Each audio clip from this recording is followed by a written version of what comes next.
Jeste li ikada pokušali rastopiti šibice u vodi?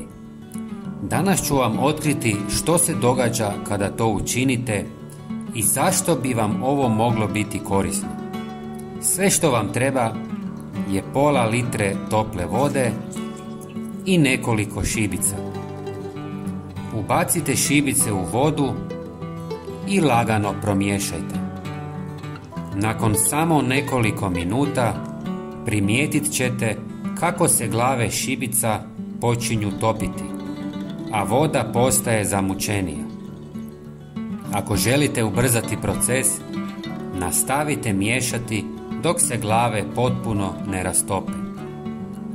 Već nakon 10 minuta voda će dobiti intenzivnu boju, a glave šibica će gotovo nestati.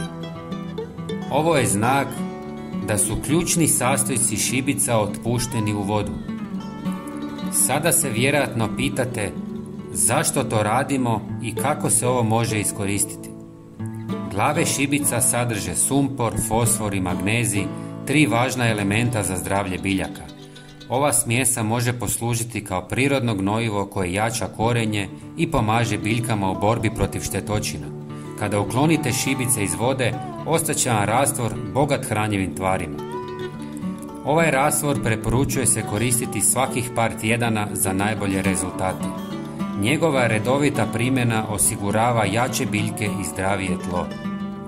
Šibice u vrtu imaju još mnogo zanimljivih primjena, a ovo je samo jedan od načina kako ih možete iskoristiti. Podijelite ovaj video sa prijateljima kako biste im pomogli otkriti ovu korisnu metodu i pretplatite se na naš kanal za još sličnih ideja. Potpuno je besplatno. Hvala vam na podršci.